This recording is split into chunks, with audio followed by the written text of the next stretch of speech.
말씀이니라. 아멘.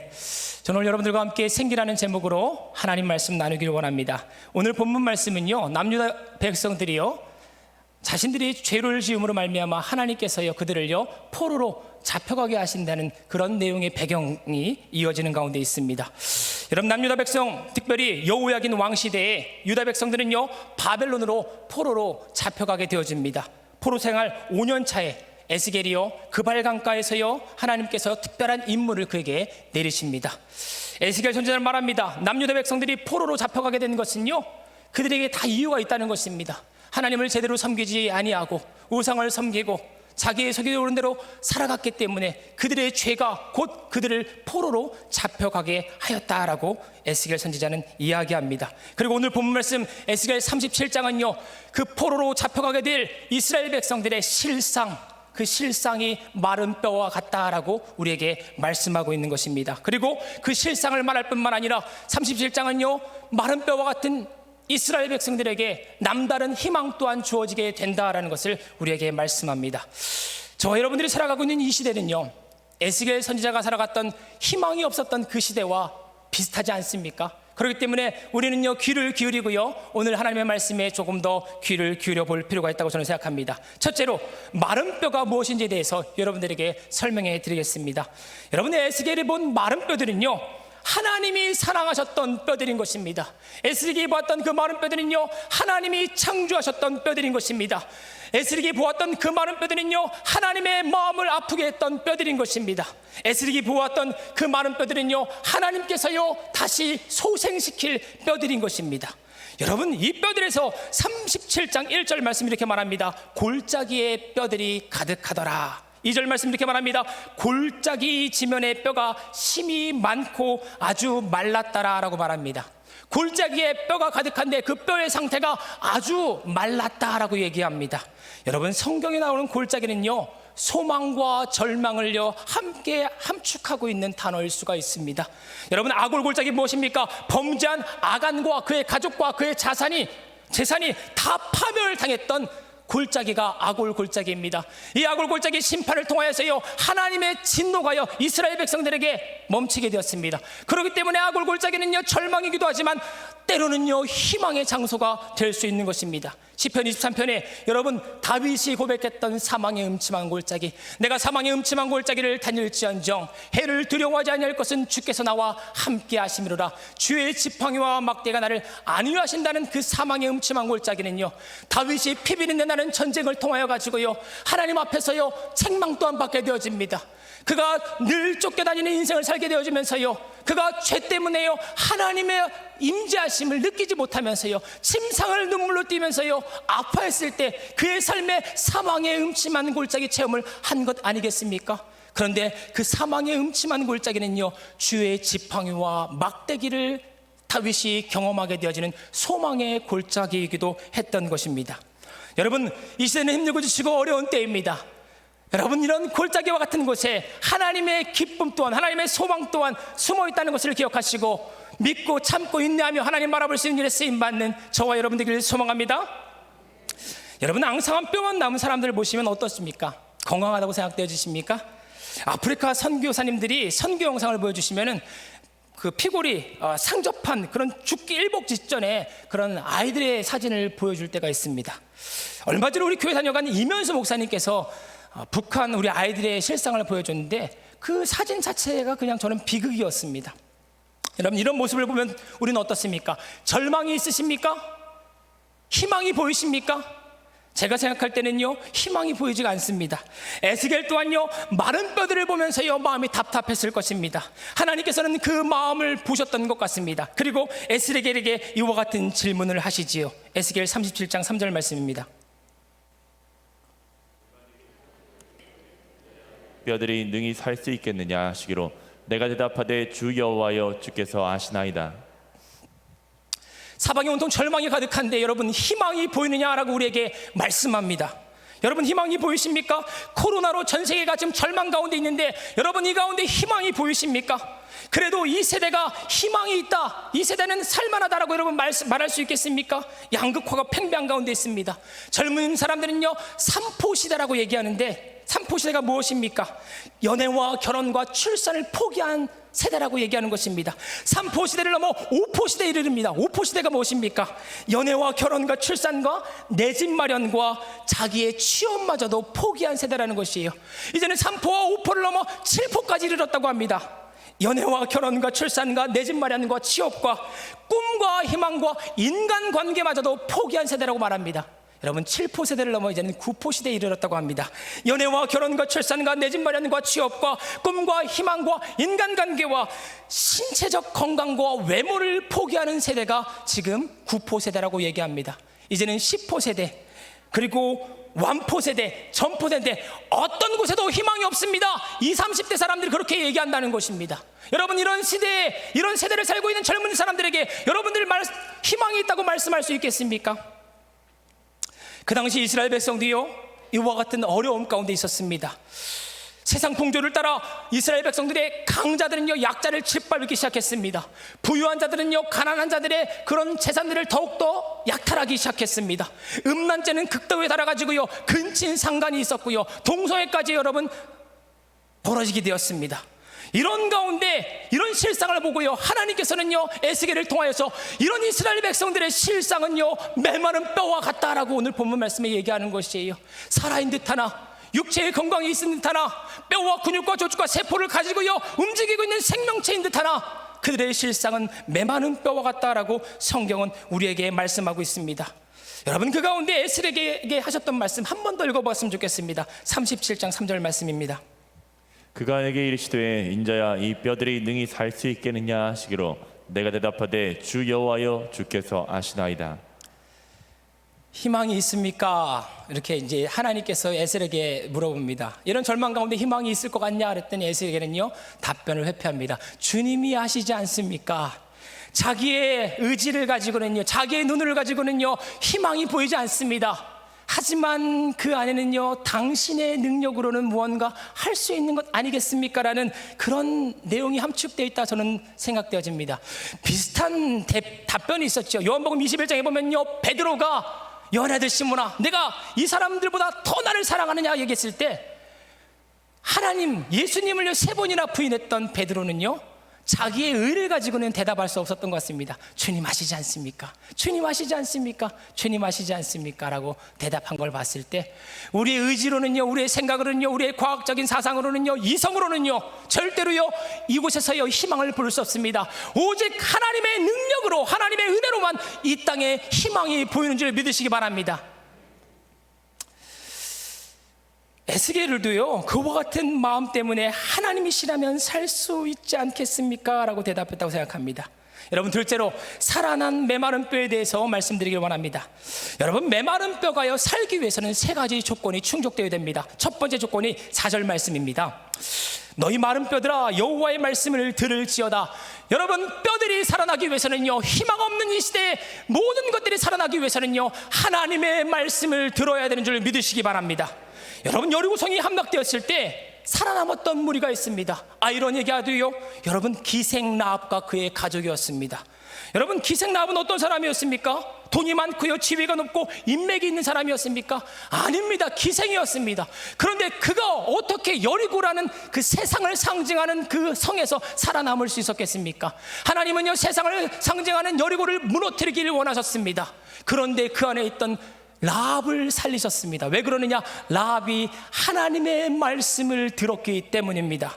여러분, 여호수아 2장 10절에서 11절 말씀을 읽어보겠습니다. 이는 너희가 애굽에서 나올 때 여호와께서 너희 앞에서 홍해물을 마르게 하신 일과 너희가 요단 저쪽에 있는 아모리 사람의 두 왕 시온과 옥에게 행한 일, 곧 그들을 전멸시킨 일을 우리가 들었음이니라. 우리가 듣자 곧 마음이 녹았고 너희로 말미암아 사람이 정신을 잃었나니 너희의 하나님 여호와는 위로는 하늘에서도 아래로는 땅에서도 하나님이시니라. 야, 이스라엘 하나님께서 홍해를 가르셨대. 그리고 이스라엘 하나님께서 저 7 족속들, 가나안에 살고 있는 족속들 또한 다 파멸하고 계시되, 이 얘기를요 라합이 들었던 것입니다. 그래서 오늘 본문 말씀에서는요 마음이 녹아내려졌다. 이미 정탐꾼이 오기 전부터 기생 라합의 마음은요 하나님 말씀에 대한 소문과 소식, 오늘날로 말하면 복음이죠. 그 복음 때문에 마음이 녹아내려졌던 것입니다. 그래서요 정탐꾼을 숨겨주면 안 되는데 목숨을 걸고 정탐꾼을 숨겨줬더니 하나님께서요 복음을 들었던 라합과 그의 가족들을 구원하셨던 것입니다. 여러분, 메마른 뼈들, 특별히 로마서 10장 17절은 우리에게 이렇게 말합니다. 믿음은 들음에서 나며 들음은 그리스도의 말씀으로 말미암니라고 말합니다. 여러분, 라합이 어떻게 믿음이 생겼을까요? 정탐꾼을 숨겨줄 어떤 믿음이 그 안에 생겼을까요? 여러분, 말씀을 들었기 때문인 줄 믿으시기 바랍니다. 여러분, 우리도요 하나님의 말씀을 들어야 됩니다. 진정한 부흥은요 하나님의 말씀과 기도가 함께 되어졌을 때 하나님의 부흥은 일어나게 되어집니다. 말씀만 가지고도 안 되더라고요. 기도만 가지고도 안 되더라고요. 여러분, 진리의 성령은요 진리라는 말씀 가운데 성령이 임하십니다. 여러분, 하나님의 말씀을 부여잡고 깨어 기도할 수 있는 저와 여러분들의 삶이 될 수 있기를 축원합니다. 여러분, 메마른 뼈와 같은 종교 의식만 자행했던 한 사람이 있었습니다. 그 사람의 마음 가운데는요 평안이 없었습니다. 그 사람의 이름은요 니고데모였습니다. 그 사람은요 그래서 밤에 예수님을 찾아와가지고요 자신의 답답함을 호소했습니다. 니고데모는요 산헤드린 공회 의원이었습니다. 오늘날로 말하면요 국회의 의원이었던 것이에요. 국회의원이었던 것입니다. 그 당시 산헤드린 의원은요 여러분 대제사장의 의장을 맡았습니다. 그리고 70명으로 사람으로 환장되었습니다. 뭐 바리새인이나 서기관들이나 사두개인들 아니면 장로 아니면 백성의 대표자들이 그 70명에 해당되었습니다. 권력자들이었습니다. 이스라엘 백성들의 의결기관, 통치기관이 산헤드린이었습니다. 그런 그가 하나님 보시기에, 예수님 보시기에는요 메마른 뼈였던 것입니다. 실상은요 다 가진 듯하지만 그 내면은 공허했습니다. 살아가지고 꿈틀거리고 있지만 그 내면은 공허했던 것입니다. 그때 니고데모에게 하셨던 하나님의 말씀이 오늘 본문과 저는 연관성이 있다고 생각합니다. 잠시 사진 하나 보여드리겠습니다. 여러분, 5주가 되면요 아이가 1cm가 된다고 합니다. 생명이요. 정자와 난자가 여러분 착상이 되어지 이제 생명이 이렇게 잉태하기 시작되어집니다. 7주가 되면 2.5cm나 됩니다. 여러분, 10주가 되어지면 저렇게 사람의 모양처럼 저렇게 생기게 되어집니다. 여러분, 이게 첫 번째 태어날 때 우리의 모습입니다. 여러분, 정자의 머리는요 메시지예요. DNA가 있습니다. 핵심이 있습니다. 이 메시지가요 난자와 결합하게 됐을 때, 말씀이 주어졌을 때 사람도 첫 번째 태어나게 되어지는 것을 보게 되어집니다. 두 번째 사진 보여주세요. 이와 마찬가지로요 정자와 난자가 수정하는 것처럼요 이 아인슈타인은 사람이요 거듭나기 위해서는요 자가 암만 종교적인 열심을 가지고 노력한다 하더라도 거듭날 수 없습니다. 그 외에 뭐가 있습니까? 다음 말씀, 다음 PPT. 말씀이 주어지게 되어지죠. 말씀이 주어지게 되어야지만 하나님의 말씀을 통하여서만 그의 마음 가운데 생기가 불러 일으켜지고요 그가 거듭남으로 말미암아 하나님 보시기에 메마른 뼈가 아닌 생명이 되는 줄 믿으시기 바랍니다. 여러분, 요한은요 그것을요 물과 성령으로 거듭나지 않으고는 하나님 나라를 볼 수도 없고 들어갈 수도 없다 우리에게 얘기해 말합니다. 물과 성령의 공통점은요 하나님의 말씀입니다. 에베소서는요 물로서 말씀으로 우리를 깨끗하게 하신다고 말씀합니다. 물은 말씀을 상징할 수 있지요. 성령은요 진리의 성령, 말씀으로 우리를 인도하시는 하나님이라고 말씀합니다. 그렇기 때문에 여러분, 말씀이 아니고는요 참된 부흥은 우리에게 없습니다. 베드로전서 1장 23절 우리에게 이렇게 말씀합니다. 시작. 썩어질 씨로 된 것이 아니요 썩지 아니할 씨로 된 것이니 살아있고 항상 있는 하나님의 말씀으로 되었느니라. 아멘. 제 말을 따라해 보시기 바랍니다. 너희 마른 뼈들아, 너희 마른 뼈들아, 여호와의 말씀을 들을지어다. 여호와의 말씀을 들을지어다. 너희 마른 뼈들아, 여호와의 말씀을 들을지어다. 말씀을 들을 때 메마른 뼈가 생기를 갖게 되어져 하나님 바라보게 된다는 것을 이야기하는 가운데 있습니다. 여러분, 공예배만 빠지지 않고요 하나님 말씀 듣는다 하더라도요 일주일의 삶이 저는 지탱될 수 있다고 생각합니다. 그런데 그것을 지키는 것이 어렵지요. 제가 여러분들에게 10-10-10 운동을 한번 소개해 봤으면 좋겠습니다. 아침에 일찍 일어나가지고요 10분 기도하고요, 하루에 10분 하나님의 말씀을 읽고요, 하루를 마감하기 전에 10분 한번 기도해 보시기 바랍니다. 이 10분이요 나중엔 20분이 될 것이고요, 20분은 30분, 나중엔 1시간이 될 것입니다. 왜? 하나님의 말씀은 살았고 운동 역사하여 좌우의 날선 어떤 것보다 예리하여 우리의 영과 혼과 및 관절과 골수를 찔러 쪼개기까지 하기 때문에 우리를 막 이끌어 가실 줄 믿으시기 바랍니다. 둘째로 메마른 뼈가 살아나기 위해 생기가 들어간다는 부분에 대해서 설명해 드리길 원합니다. 에스겔 37장 5절 말씀 읽어보겠습니다. 여호와께서 이 뼈들에게 이같이 말씀하시기를 내가 생기를 너희에게 들어가게 하리니 너희가 살아나리라. 생기가 들어간다라고 말합니다. 여기서 말하는 생기가 원어로 히브리어의 루하흐입니다. 숨 그리고 바람, 영이라는 것을 갖고 있습니다. 여러분, 성령님은요 우리의 숨결 같다 저는 생각되어집니다. 성령님은요 이 바람 속에 공존하고 있는 어떤 공기와 같다라고 생각합니다. 성령님은 하나님의 영이십니다. 그렇기 때문에 사람이요 숨이 끊어지면요, 바람 속에 있는 이 공기를 우리가 맞지 못하게 되어지면요, 그리고 하나님의 영이 떠나게 되어지면요, 생명력을 저는 잃어버린다고 생각합니다. 그렇기 때문에 메마른 뼈에는요 이 생기가 불러져야 되는 것입니다. 창세기 2장 7절 말씀에도 비슷한 말씀이 있습니다. 읽어보겠습니다. 여호와 하나님이 땅의 흙으로 사람을 지으시고 생기를 그 코에 불어넣으시니 사람이 생명이 되니라. 여러분, 거기서 생기를 불어넣으셨다고 합니다.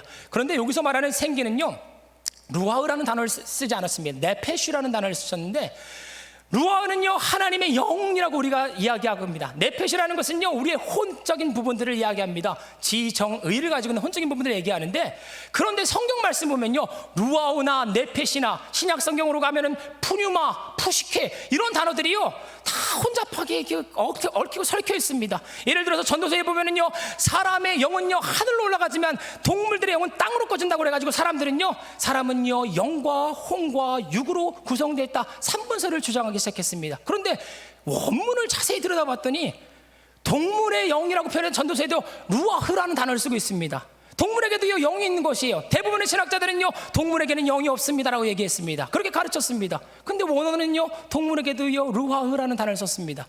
이 말은 뭡니까? 루아흐든 네페시든 푸뉴마든 푸시케든 혼용하여 가지고 썼기 때문에, 그리고 히브리인들은요 그것을 통합적으로 바라봅니다. 그것을 사람을 그렇게 구분하지는 않습니다. 오늘 여기서 말하는 것은 저는 생기라는 것이 뭔가 지정이라는 그런 인격적 요소일지, 아니면 하나님의 영 성령을 가리켜 얘기하는 것인지 그것이 중요하지 않습니다. 무엇보다도요 하나님으로부터 불어온 생기였다는 것을 기억하시기 바랍니다. 하나님으로부터 불어온 생기가요 그 코에 생기를 불어넣으니 더스트, 티끌이라는 것은요 생명력을 창출할 수 없는 흙을 말하는 것입니다. 그 당시에 많은 흙들은요 심으면요 물을 주면요 생명력을 이렇게 창출했습니다. 하지만 인간을 창조한 그 원료는요 더스트였습니다. 생명력을 창출할 수 없는 먼지였고 티끌이었습니다. 그런데 그 먼지와 티끌 같은 존재에게 하나님의 생기가 불어넣어지니 생명, 메마른 뼈가요 뼈와 근육과 조직과 세포가 입혀가지고요 하나님의 사람들이 되었다는 것을 성경이 말합니다. 여러분, 이거를 종합해 볼 때요 불모지와 같은 이 땅에서요 3차원 세계를 다스리고 있는 저와 여러분들이요 살아나기 위해서는요 하나님의 말씀을 듣고요 그 안에 하나님의 성령이 역사되어야 되는 줄 믿으시기 바랍니다.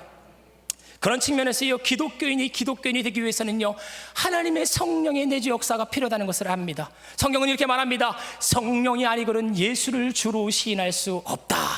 여러분, 하나님의 영이 우리를 다스리시고 하나님의 영은 우리를 말씀으로 이끌어 가실 줄 믿으시기 바랍니다.